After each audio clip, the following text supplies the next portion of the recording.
It's the Mesozoic era, 65 million years before any human will ever walk the earth. You've just cracked out of your egg in a very shallow hole. You devour the Triceratops leg your mom left you, and, waddling around looking for her, you find a lush dinosaur paradise where all dinosaurs coexist peacefully with each other. Just kidding. It's more like the Hunger Games on steroids out here. You hear high-pitched shrieks and ferocious roars echo in the distance. Not taking any chances, you jump back into the hole and hide behind your siblings. Because, hey, if anything's going to get eaten first, it'll be Steve.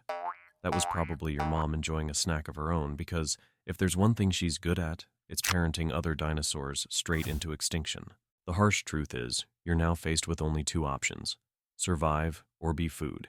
Because here on the ground, everything that's bigger than you either wants to crush you, take a bite out of you, or swallow you whole. It's like a giant prehistoric buffet, and you're on the menu. Luckily, that little dino your cannibalistic mom just devoured wasn't your sibling. Your sibling is still intact. Here's the game plan for the next few weeks. Hide, scavenge, and don't die. Your meal's pretty much whatever doesn't try to eat you first. Not exactly Michelin star options, but hey, beggars can't be choosers. Lucky for you, you do have some tricks up your tiny sleeves to try and make this work. Your massive eyes give you binocular vision, helping you spot any sudden movement from prey. Your long legs and big feet let you dart and swerve around bushes faster than most predators. Your sharp baby teeth, paired with a bite force of almost 6,000 newtons, are perfect for tearing into your prey.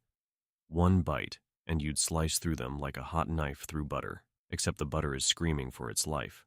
Oh, you also have arms. By the end of the week, you've basically become a stealthy mini ninja.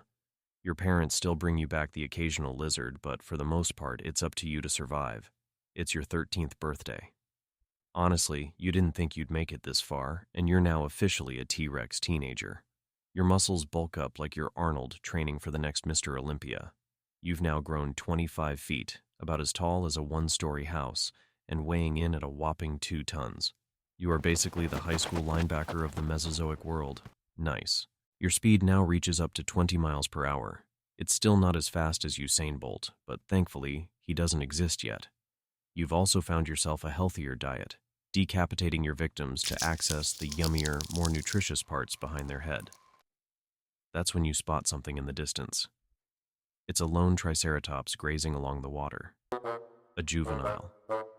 Silently, you sneak close enough to see its horns twist as it turns around just in time to see you launch from the shadows. The Triceratops struggles. Your jaws snap its neck like a Rice Krispie treat. As you devour your meal, you make this your daily routine: roaming, hunting, eating, and sleeping. Until finally, at around 20 years old, you are now an adult T-Rex with only about 8 more years to live. You start to realize that life as an apex predator can get pretty lonely, and the thought of sharing your glorious existence with someone else becomes very appealing to you. So you set off on your quest in search of your soulmate. Your first challenge is competition. You quickly learn that the mating game isn't just about who's the biggest and baddest. It's also about strategy, charm, and even some theatrics. You walk towards the local watering hole where the females gather, and that's when you spot her. A stunning female T-Rex with scales that glisten in the sun. She's fierce and confident, and you can't help but stare. So here's the plan. You're going to put on a show. Make it dramatic.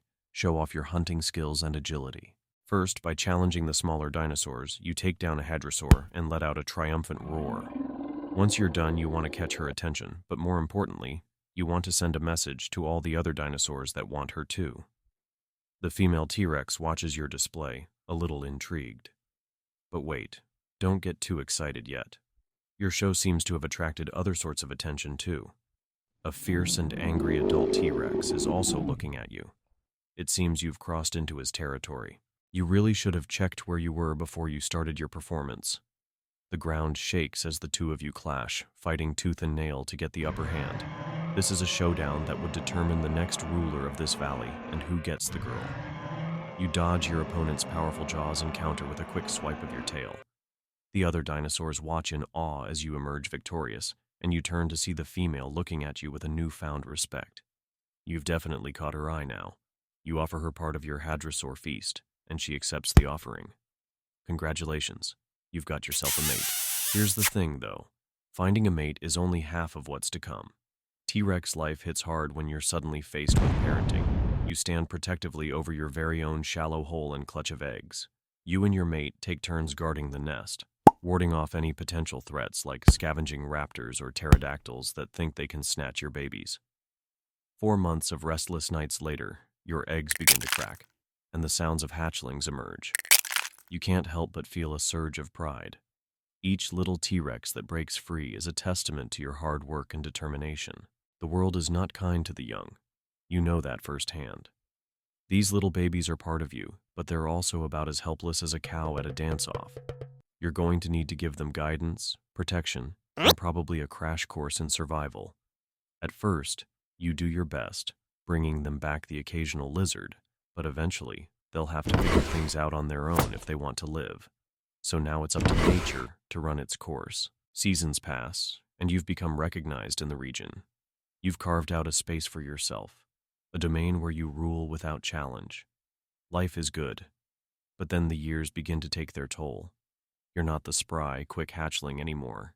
You've grown larger, wiser, but also a bit slower. The other T-Rexes around you, the younger ones, eye you with a mix of respect and something else: ambition. They're hungry for power, and as you age, the instinct to dominate begins to wane. You find yourself more content to rest in the sun, basking in the glory of your past hunts. It's time again to assert dominance. You rise, your massive body blocking the sun, and let out a mighty roar, a sound that echoes through the valley. A young T-Rex steps forward. It roars back at you, louder, fiercer, full of raw arrogance. For a moment, you think about how easily you could crush this little upstart and the problem would be solved. You've spent your whole life fighting for dominance, battling for territory, throwing down with anyone who dared to challenge you. But as you stare down at your opponent, something shifts. This time was different. As the young T-Rex charges at you, you feel your muscles ache and your mind heavy. You realize that the thrill is gone. You've been here before, over and over. Maybe you're just tired. Tired of the constant fight, the endless noise, the same routine of proving you're the biggest and the strongest. You lower your head. The adrenaline fades. Maybe it's time to step down. The world's ready for a new king.